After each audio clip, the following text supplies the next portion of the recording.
acompañarán el jurista constitucional Rafael Ollarte. Vamos a revisar los efectos jurídicos de la sentencia de casación en el caso Sobornos. Está en firme la acción extraordinaria de protección ante la Corte Constitucional. Interrumpe su ejecución. La ampliación, la aclaración de la sentencia puede cambiar la condena y lo que tanto decepciona a la ciudadanía, se podrá recuperar lo robado. Ya lo conversamos. También estará hoy con nosotros Juan Zapata, el director general del ECU 911. El estado de excepción por la pandemia está a pocos días de terminar. Durante la emergencia, el 911 estuvo muy activo. Un reporte de su actividad sirve para prevenir también rebrotes. ¿Cómo seguirá la vigilancia a los desórdenes, la indisciplina social que rompe la bioseguridad? ¿Y qué ha pasado en temas de inseguridad ciudadana también en este tiempo? Lo revisamos. La actualidad, los protagonistas, el análisis y la información en Contacto Directo.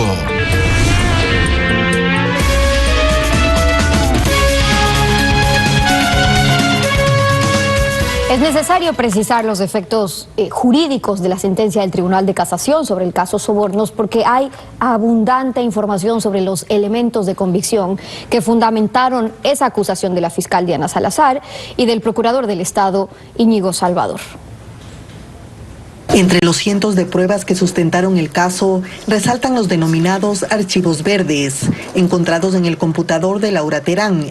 No eran unas pocas hojas de Excel como decían algunos implicados, sino un extenso y prolijo registro construido durante varios años, que pasaba de 60.000 folios. Hallaron archivos similares en el correo electrónico del mensajero de Pamela Martínez. Luego la Fiscalía buscó comprobar si la información de los registros tenía sustento. Entonces varios proveedores confirmaron que prestaron servicios a Alianza País, pero les enviaban con sus facturas a cobrar en empresas contratistas del Estado. Con las pruebas sobre la mesa, empezaron las confesiones. El empresario Pedro Verduga de la constructora Equitesa dijo que para legalizar el contrato de multipropósito Chone le pidieron $1 millón, que lo canceló parcialmente con cruce de facturas. La defensa de otros empresarios reconocía posibles actos irregulares, pero deslindaban responsabilidad. Hay los dos casos. Unos contratistas de estos que contrataba Alianza País para sus asuntos dicen que efectivamente los mandaban a hacer eso, pero otros, como el caso de mi cliente, y le puedo dar la foja de cada una de estas declaraciones, dicen que tuvieron relaciones formales. Entre las pruebas hay pagos de Odebrecht a Nexo Global, empresa que Pamela Martínez confesó haber creado para recibir dinero por orden de Jorge Glass. Ante estas evidencias, la defensa de Rafael Correa no negaba que esos pagos se dieron. Lo que decía es que la asesora presidencial actuó sola. Vamos por eso a analizar. De pasar, nos acompaña el jurista Rafael Ollarte. Bienvenido a Contacto Directo. Buenos días. Buenos días, doña Stephanie. Un placer estar con usted y con todos los amigos de Contacto Directo. Buenos días también. En el caso Sobornos, la fiscal Diana Salazar fundamentó su acusación en lo siguiente. Escuchemos. Los jueces han sentenciado como instigadores tanto al señor Rafael Correa Delgado como al ciudadano Jorge Glass, que ellos, a través de su influencia, irradiaron para que sus ministros, secretarios de Estado y asesores cometan los delitos. Esto es, soliciten dinero a los contratistas para poder ellos cumplir sus necesidades del partido político y los contratistas a cambio obtenían, obviamente, los contratos con el Estado. La aplicación en el Ecuador por primera vez de esta doctrina del hombre de atrás, o sea, el autor mediato, rompe esa aureola de inmunidad que protegía a expresidentes que podían hacerse como víctimas de los amigos que roban y que ellos pues no firmaban. Bueno, la autoría mediata es una cuestión expresamente incorporada en nuestra ley penal, no es una cuestión meramente doctrinaria como se podría creer. El artículo 42, número 2, se refiere como autores mediatos a quienes instigan o aconsejan a otra persona para que cometa una infracción, cuando se determina que esa acción ha determinado la comisión de la infracción, y también a quienes ejercen un poder de mando en la organización delictiva. Es decir, no es una cuestión meramente doctrinaria. Pero hay antecedentes, por ejemplo, con expresidentes, y para que esté claro para la ciudadanía, el mismo hecho de que las autoridades puedan decir yo no firmé, fue un ministro, yo no sabía, no estaba al tanto, pero si se da justamente una estructura o una estructura criminal, como se lo ha acusado, sentenciado ahora mismo, que tiene sus autores mediatos y que por ende traspasa esa responsabilidad, ¿qué antecedentes hay en eso? Bueno, en el Ecuador no lo ha existido, pues tampoco teníamos la norma. Eso ha ocurrido en otras naciones. Esta cuestión de que el jefe del Estado utiliza a su organización ministerial y organización del poder para cometer infracciones intentando deslindar su propia responsabilidad. Es decir, yo no soy el que da la orden, yo no soy el que recibe el cheque, pero soy el que organiza toda esta cuestión de corrupción para beneficiarme no solamente a mí, sino a mi grupo. Y también establecer una situación de dominio de poder en virtud de ese financiamiento. El voto salvado del conjuez del Tribunal de Casación, Eduardo Ávila, no objetaba el hecho de que hubo un delito, sino la pena impuesta. ¿Esa pena puede ser revisada o la sentencia está en firme? A ver, aclaremos, en casación usted no revisa los hechos del caso, lo único que hace es determinar si en la sentencia, en este caso la de apelación por aplicación indebida de la ley o por interpretación errónea de la ley. En el caso del voto salvado del juez Ávila, él lo único que ha hecho es apartarse de 2 puntos de los 69 de los que versaba la casación, solamente porque él estima, como lo hacen otros, y es un criterio que tienen algunos penalistas, de que en casación no se pueden modificar las penas. Esto respecto de la pena de Pamela Martínez y de uno de los empresarios. Entonces no es que se está apartando de toda la casación o que está determinando que la sentencia es ilegal o que se han ocurrido en otras violaciones a la ley. Solamente se refería al tema condena específico respecto de estas 2 personas. Coincidía en los También entonces entre una sentencia en firme y una ejecutoriada. ¿Esta sentencia está en firme, está ejecutoriada? A ver, se entiende que los abogados de la defensa de los condenados van a presentar pedidos de aclaración y ampliación. Para eso tienen 3 días desde la notificación de la sentencia. Cuando el Tribunal de Casación despache esos pedidos de aclaración y ampliación, la sentencia causará ejecutoria, tendrá que devolverse al Tribunal de Origen para proceder a su cumplimiento, a su ejecución. Una vez que el tribunal proceda con eso, si es que es así, con la aclaración, entonces la sentencia se ejecutoría o también ya es cosa juzgada para efectos electorales sobre todo. A ver, la sentencia tiene varias consecuencias. La primera consecuencia tiene que ver con la ejecución de la pena, el tema de la reparación integral, es decir, el tribunal de primer nivel deberá emitir los mandamientos de ejecución, pago de imitaciones de dólares. Si es que no se paga o dimita bienes en 3 días, se tendrán que emitir las órdenes de embargo con las correspondientes cautelas, enajenar, retención de fondos en cuentas, y si los bienes son insuficientes, llegaríamos incluso a la insolvencia. Cierto es que la sentencia también tiene unas consecuencias políticas. Toda sentencia condenatoria a pena privativa de libertad conlleva la suspensión de los derechos políticos de los condenados mientras subsiste la condena conforme el 60. Pero también tenemos otra cuestión. Cuando usted tiene una condena específicamente por cohecho, existe la inhabilitación perpetua para ser candidato a dignidad alguna de elección popular. No es que yo cumplo la condena y puedo volver a ser candidato, no. El artículo 113, número 2, que se basaba en el artículo 101, número 1 de la Constitución del año 98, establece esa inhabilitación perpetua. Pero además, con la reforma constitucional del año 2018, aprobada por la ciudadanía en el referendo del 4 de febrero de ese año, se agregó un inciso al artículo 233 que establece la pérdida de los derechos políticos de los condenados por cohecho, además de la imposibilidad de ocupar cargo público. Entonces, yo puedo cumplir la condena, podría recuperar la generalidad de los derechos políticos, pero no puedo ser ni candidato por el 113 número 2, no puedo ocupar cargos públicos por el 233 inciso segundo, y de ahí vendrá el debate, porque la pérdida de los derechos políticos del 233 inciso tercero de la Constitución es perpetua, pese a que el 78 del Código Integral Penal señala que la pérdida es de entre 10 y 25 años. En el caso de la condena, curiosamente, se les ha condenado a perder derechos políticos por 8 años, ni siquiera por los 10. Y ahí vendrá la cuestión de si el 233, inciso tercero, al igual que el 113, se aplican de pleno derecho, es decir, si se pretendiera ejercer un derecho político luego del cumplimiento de la condena, no se podría ejercer ningún derecho político, y no solo el de ser candidato. Y con eso, claro, a propósito de los derechos políticos, hay algo más que establece la Constitución sin mayor precedente en la historia, y es que en el artículo 94 habla de esta acción extraordinaria de protección ante la Corte Constitucional contra las sentencias, aun cuando son definitivas, contra las sentencias definitivas. Esa acción constitucional que podrían presentar los sentenciados no interrumpe la ejecución de una sentencia, ¿o cuáles son los efectos? No, la sentencia estará ejecutoriada. De hecho, un requisito para presentar la acción extraordinaria de protección es que el fallo esté ejecutoriado, que se haya puesto fin al proceso. Ahí comenzaremos con la fase de ejecución.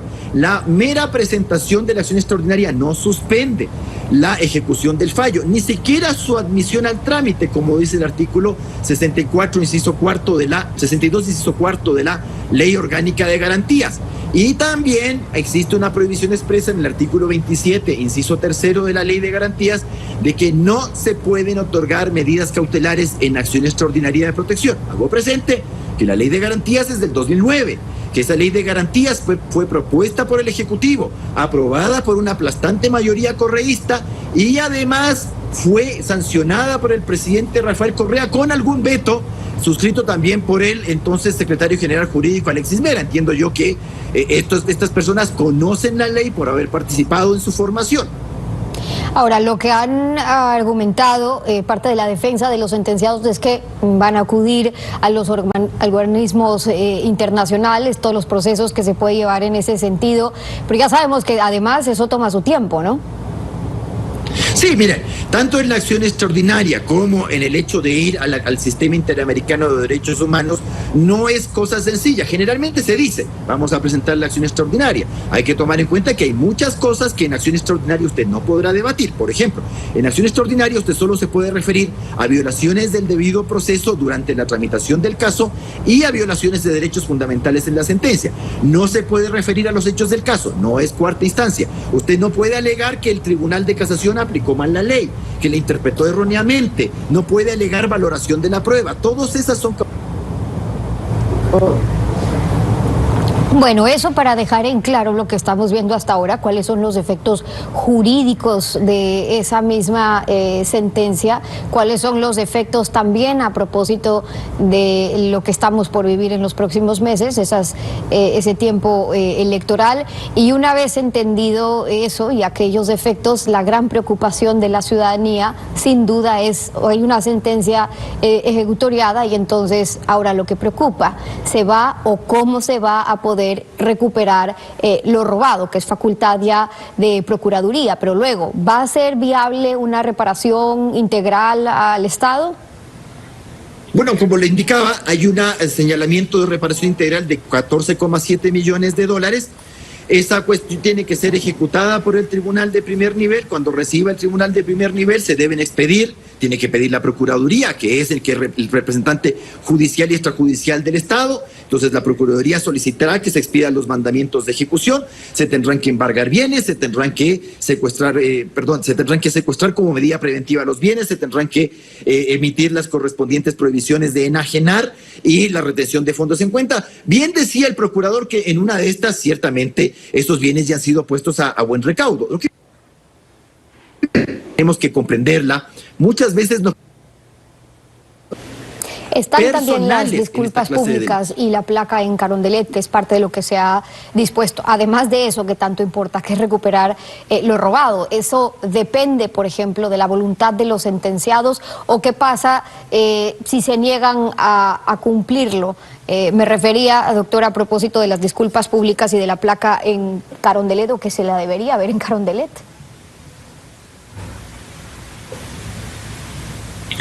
Mire, a ver, si es que los sentenciados no cumplen con la obligación de poner la placa se pondrá a su costa. A mí no me gusta mucho la idea, francamente, de poner una placa de estas características en Carondelet, donde está la placa de la muerte de García Moreno, de la llegada de Sucre, etcétera. Y además es un sitio que generalmente es visitado por muchos extranjeros. Ya suficiente hemos tenido como para que encima nos demos un escarnio. Pero bueno, está dispuesto la sentencia. Yo creo que en el futuro hay que pensar otras clases de medidas de reparación integral que no sea dejar semejante cosa en el Palacio de Carondelet a vista y paciencia de todas las personas fuera que nos ven. Pero bueno, también nosotros hemos sido responsables de eso. Tenemos que también hacernos responsables de nuestro voto y ciertamente eso nos avergonzará también a nosotros. Antes de cerrar, le consulto porque estamos por empezar además un periodo electoral y hay un antecedente. La Corte Constitucional, mediante sentencia, acaba de revocar la condena a Revista Vistazo por un editorial que publicó en 2011, cuando dio su opinión sobre la consulta popular que ofrecía meter la mano a la justicia. ¿Se establece allí un precedente a favor de la libertad de expresión, la opinión en campañas electorales? Es un muy buen precedente de la Corte Constitucional, no solo respecto del ejercicio arbitrario, sumiso y sometido de la jurisdicción por parte de integrantes del Tribunal Contencioso Electoral. Debo indicar que en el primer nivel, la juez Jimena Endara Osejo, ella no sancionó a Vistazo, desestimó las denuncias, pero claro, la presión del poder hizo que cambie también ese Tribunal Contencioso Electoral. Curiosamente, quien fue presidente del Tribunal Electoral que condena a Vistazo era hermano del abogado que denunciaba a Vistazo, que luego también fue nombrado gobernador de Cotopaxi. Así nomás era la cosa. Claro, ciertamente se aplicaron normas con efecto retroactivo, el tema del artículo 207 que impide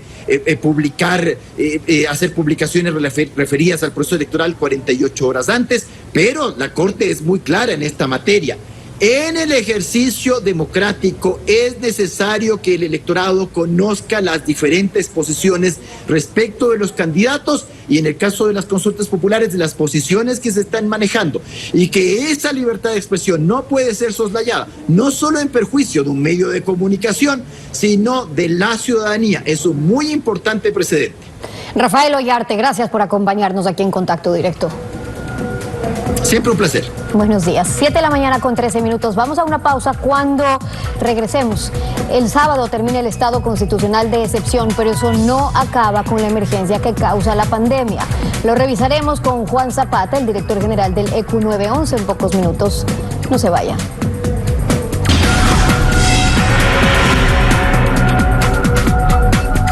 Del 12 de marzo al lunes 7 de septiembre, el ECU 91 reporta que el 67% de las emergencias notificadas fueron por inseguridad ciudadana, el 22% por gestión sanitaria.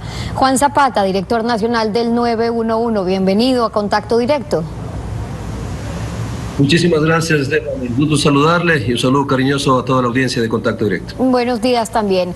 Es conocido que durante esta pandemia recrudeció en la administración pública la corrupción. Pese a esta paralización económica, abusaron del dolor de las familias. Pero una cifra tan alta en inseguridad ciudadana, o sea, en delitos comunes, ¿es normal? Bueno, lo que pasa es que nosotros en marzo, obviamente la inseguridad, digamos, o la seguridad ciudadana siempre dentro de la articulación de emergencias ha estado en el orden del 67 al 70%. Ahora ya se está nivelando a los niveles que en marzo bajaron al 40% y la gestión sanitaria, que siempre ha estado entre el 12%, estaba en el 33%. Es decir, ya estos números se están ordenando más o menos en las cifras que normalmente, digamos, en enero o en febrero se han manejado a través del ECU 911. Usted tiene razón, en temas de seguridad ciudadana hasta el momento se han articulado 1.375.000 emergencias y en temas de gestión sanitaria 453.000 emergencias. Son números bastante altos de las cerca de 5.800.000 llamadas que hemos recibido a nivel nacional en el ECU 911 y que han generado ya 2.100.000 emergencias. Usted ve que no solamente se está enfrentando la crisis sanitaria desde el ECU 911, sino se está articulando las emergencias obviamente que siguen existiendo y en algunos casos unas van subiendo y otras ya se van igualando a los niveles que teníamos antes. Y hablando de la inseguridad, los robos a diarios que está sintiendo la ciudadanía, esta crisis económica dispara también la inseguridad ciudadana. ¿Ayudó en la pandemia el que los locales comerciales, por ejemplo, estén cerrados para que puedan aprovechar de eso?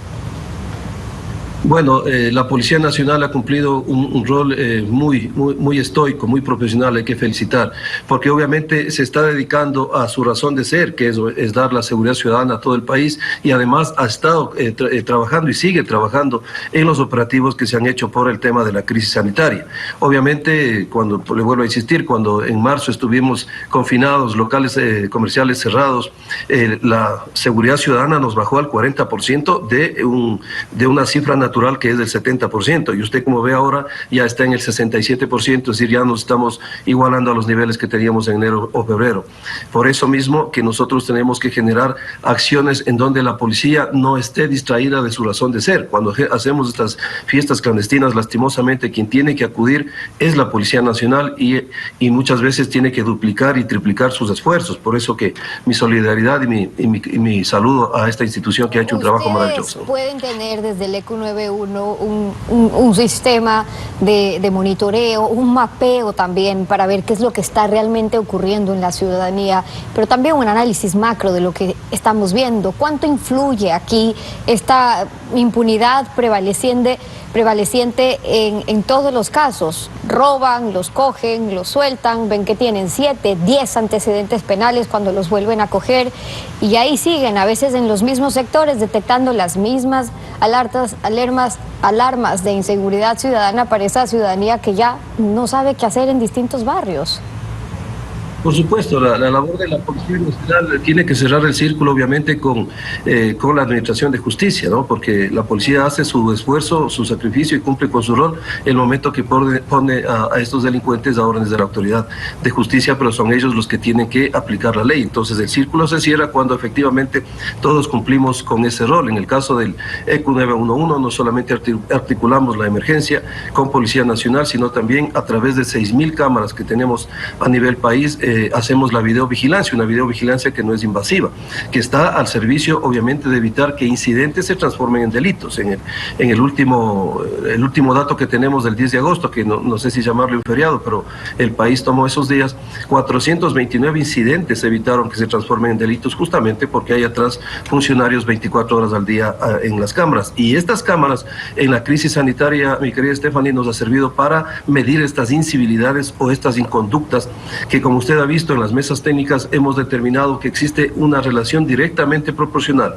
entre los sitios y lugares que tienen el mayor número de inconductas o incivilidades con los sitios que tienen el mayor número de contagios o de funciones. Por lo tanto, hemos sido muy drásticos en este tema, digamos así, porque hemos venido midiendo instante, día a día, y lo vamos a seguir haciendo. Y también una aclaración, Stephanie, el estado de excepción termina el domingo 13 de septiembre, es decir, el lunes 14 amanecemos ya sin poder ejecutar esta medida que era importante para el manejo de la crisis, pero que legalmente ya no...